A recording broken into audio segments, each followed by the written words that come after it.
02:15 a.m., Norwegian Sea, 120 nautical miles north of Tromsø. The sonar aboard USS Roosevelt swept the black water like an all-seeing eye. Dozens of cargo ships crawled at 14 knots, but one trace surged past 25, then vanished. Reports indicate it was a Russian Kilo-class submarine, creeping closer to the U.S. destroyer with batteries running low. For 60 seconds, it had to surface, 60 seconds to breathe. The crew thought they were the hunters. What they didn't know was that American eyes had been watching from 30,000 feet, and once the periscope broke the surface, the clock had already started ticking.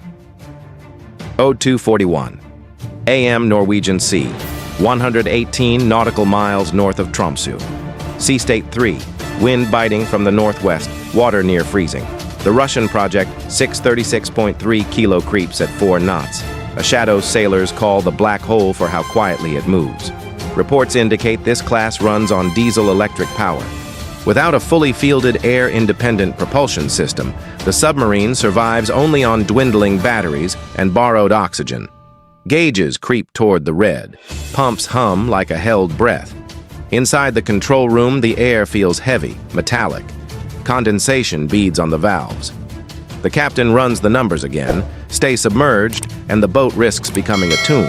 Surface to snorkel, and the mast cuts the water like a flare. Radar can catch it under favorable conditions. A single diesel cough might echo farther than pride. He measures distance to the patrol lane, calculates drift against a stubborn current, trims speed. Every extra knot buys minutes of position but spends hours of power. The battery is a clock that refuses to lie. The sonar team hears only the ocean's low heartbeat. To them, it feels like safety. To the captain, it sounds like a trap. He was told this hull could ghost through shipping lanes, vanish between engine signatures. Yet tonight is too quiet for comfort. Reports indicate Allied surveillance at altitude can capture high-resolution imagery, enabling identification in ideal conditions. Somewhere above the cloud deck, there may be an American eye that never blinks. The captain glances at the periscope well, hesitates, and waits one more cycle. The ocean groans in reply, like a warning. 60 seconds of air waits on the surface, and every second below makes that 60 more expensive. At 02:49 a.m., the USS Roosevelt, an Arleigh Burke-class destroyer, cut through the Norwegian Sea. Her AN SPY-1 radar swept the skies while the AN SQQ-89 sonar reached into the depths. Each pass like the blink of an all-seeing eye and the heartbeat of the ocean itself. Above, a P-8A Poseidon circled at 28,000 feet. Reports indicate its AN/APY-10 radar, under favorable conditions, can map faint traces across hundreds of miles. Higher still, an MQ-4C Triton cruised at 50,000 feet, a silent guardian feeding live imagery back to the fleet. The trio, destroyer, patrol aircraft, unmanned sentinel, formed a net of steel and signals, closing every gap. In the Combat Information Center, sailors watched the screens glow green. Dozens of merchant ships moved slowly at 14 knots, their signatures steady and predictable. Then a blip appeared, faint, fast, out of rhythm. It surged once, then vanished. To the untrained eye, it could be noise, but here every anomaly mattered. The tactical officer leaned forward, heartbeat matching the sweep of the sonar. The data line pulsed, then went flat. It was as if the sea had exhaled and swallowed the trace whole. Reports indicate Kilo-class submarines are designed to melt into background noise. Tonight, that trick only sharpened suspicion. On the Roosevelt, silence thickened. No alarms, no sudden moves, just the steady tick of the clock. A ghost had brushed the net, and the crew knew it would return. The only question was when and how exposed it would be. Minutes after the faint sonar trace vanished, the Kilo-class submarine made its gamble. A snorkel mast pierced the surface, thin and fragile against the rolling Arctic swells. Above, the aurora spread in green and violet curtains, shimmering like a cruel stage light. For 60 seconds, the predator had to breathe, and for 60 seconds, the hunter became exposed. Far above, the Poseidon adjusted its radar sweep. Reports indicate the AN/APY-10, under favorable conditions, can register the faint echo of a mast, no wider than a man's arm. On the Roosevelt, a faint pulse appeared. small but sharp, like a heartbeat out of rhythm. One flicker, then silence. The kind of anomaly no seasoned officer ever ignores. Inside the Russian boat, diesel engines coughed to life. The vibration ran through steel, a sound every submariner knows is a gamble. Condensation dripped from pipes as stale air gave way to a fresher stream. Relief passed through the crew's lungs even as their captain's chest tightened. He stared at the timer on his console. Every second at snorkel depth stretched like a lifetime. One breath, he thought. Just one. But one breath in hostile waters could cost everything. Overhead, the aurora shimmered as if mocking his illusion of safety. And somewhere in the dark sky, unseen American eyes were watching, counting down each second until the ocean claimed its secret. The clock started the moment the snorkel broke the surface. 60 seconds, no more. Every second above the waves meant one more chance to be caught. 10 seconds. At 28,000 feet, the P-8 Poseidon locked its high-resolution camera. Reports indicate under favorable conditions, it can capture images sharp enough to expose a mast against the ocean glare. On the Roosevelt, a still frame appeared. Faint, but undeniable. 20 to 30 seconds, higher still, the MQ-4C Triton drifted at 50,000 feet. Its sensors traced the surface, cross-checking data from the Poseidon. A second confirmation layered onto the first. The American net tightened silently. No warning, no alarm. 40-50 seconds. Sonobuoys splashed into the freezing water, each one a floating ear tuned to the faintest engine cough. Signals pulsed back in steady rhythm, feeding the Combat Information Center with data lines that glowed like veins on a map.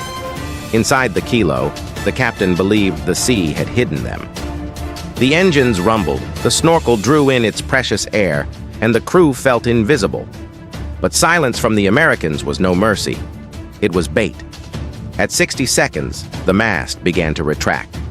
The boat slipped under again, thinking it had survived. What they didn't know was that every second of that minute had been recorded, triangulated, and stored. The hunters had remained quiet, for now. The ocean accepted the sonobuoys one by one, each splash a note in a growing symphony.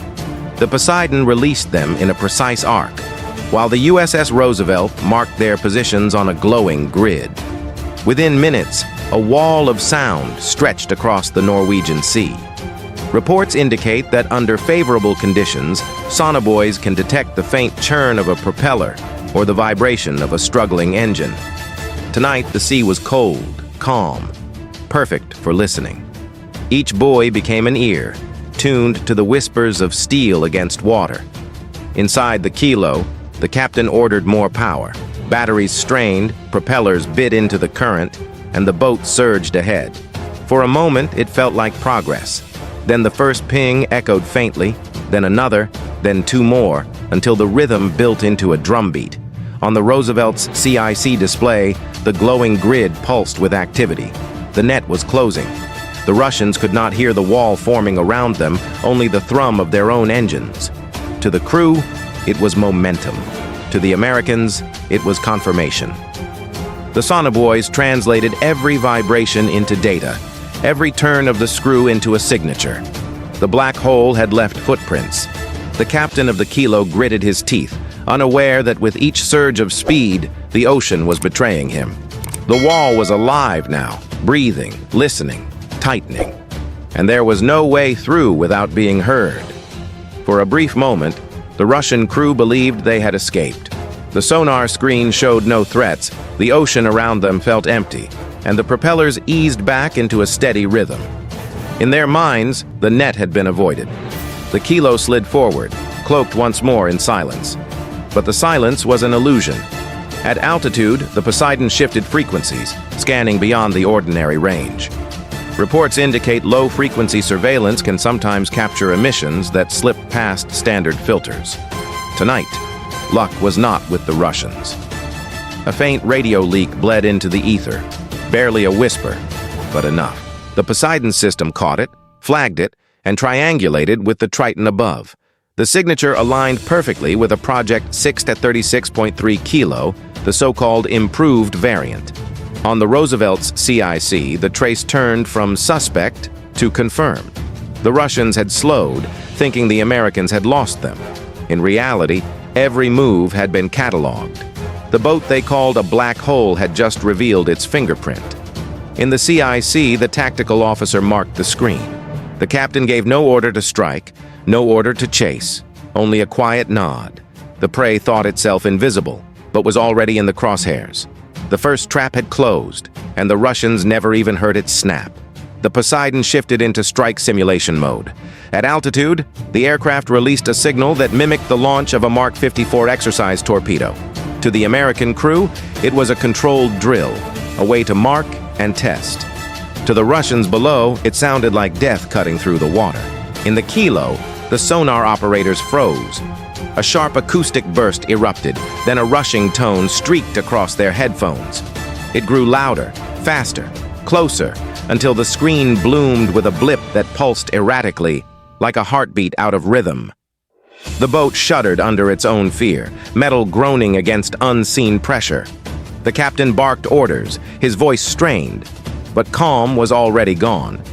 Reports indicate training torpedoes are not armed, but their acoustic signature is indistinguishable in real time. For the crew, there was no difference. A torpedo meant one thing: the end. Pumps roared, ballast shifted, the submarine lurched into a desperate dive. Crewmen clutched consoles, knuckles white, sweat streaming down faces despite the icy air. Every vibration felt like a verdict, every echo a countdown. Then, just as suddenly as it came, the sound faded. The screen cleared. The heartbeat stopped. Silence returned, but it was the silence of dread. The Russians realized they had not been hit, but also that they were being toyed with. On the Roosevelt and in the Poseidon, the Americans watched patiently. They had forced the ghost to panic. The trap was working, one sound at a time. The kilo dropped its snorkel, retreating back into the dark. Engines throttled down, ballast adjusted, and the boat sank into the illusion of safety. The crew thought the nightmare was over. They had dodged a torpedo, slipped the net, and escaped the American gaze. But they were wrong. High above, at 50,000 feet, the MQ-4C Triton had been watching from the start. Its wide-area sensors collected every flicker of movement, every ripple of light across the surface. Reports indicate under favorable conditions, it can stitch together imagery sharp enough to identify a single mast breaking the sea. Tonight, it captured everything. The Roosevelt's CIC received the feed seconds later. A perfect frame. The snorkel, the shimmering wake, the timestamp. Proof that the Russian submarine had surfaced, exposed, vulnerable. Proof that the black hole was no ghost at all. The captain of the Kilo ordered a dive to maximum depth. His crew felt relief, but it was hollow. They had not escaped. They had been revealed. For Moscow, the photographs would be impossible to deny. For Washington, they were priceless. There was no need for a strike, no need for an explosion. The Americans had already won by turning silence into evidence. The Kilo fled into the cold abyss, not as a predator, but as prey stripped bare. The sea swallowed it again, but the shame would echo far louder than any sonar ping. The photographs from the Triton did not stay locked in the Roosevelt's CIC. Within hours, they were transmitted across secure NATO channels, shared with allies from Norway to the United Kingdom. Proof that a Russian Kilo had surfaced, proof that the so-called black hole could be caught in the high north. It was more than intelligence, it was reassurance. The alliance had teeth, and America held the leash. Reports indicate diesel-electric submarines remain bound by one inescapable truth: they must surface, eventually. Whether to snorkel for air or recharge their batteries, the moment always comes. Some variants have experimented with air-independent propulsion, and under favorable conditions, AIP can extend underwater endurance. But even then, the risk is not erased. It is only delayed. Every diesel submarine is chained to the act of breathing. For NATO planners, the lesson was simple but profound. A single minute at snorkel depth could undo months of stealth. A lone mast in the wrong place could unravel the illusion of invisibility. In the Arctic, where satellites, drones, and patrol planes layer their surveillance, there is no safe window for a submarine to hide. In Moscow, The incident would never be admitted. In Washington, it would never be forgotten. The balance of perception had shifted. The Americans had turned silence into evidence, weakness into warning. For the Allies watching in the high north, it was a reminder. The ocean favors the patient, and in patience, the U.S. Navy had no rival. The Kilo faded into the abyss, convinced it had survived. The ocean swallowed its hull, leaving nothing but ripples under the Arctic sky. For the Russians, it felt like escape. For the Americans, it was a trophy already claimed. The Roosevelt and the Poseidon did not fire, did not chase. They didn't need to.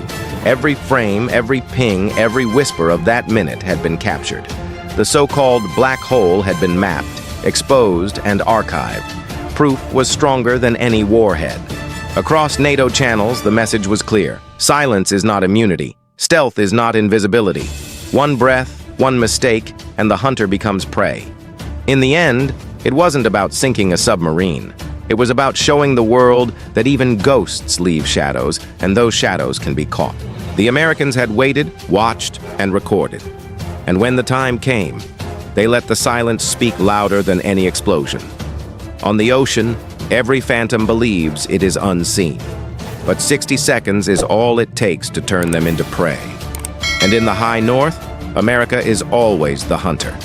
If this story pulled you in, don't let it end here. Like, share, and subscribe to where every scenario stretches beyond imagination and lingers long after the screen fades. The closing words carried a reminder. This is storytelling, not a playbook.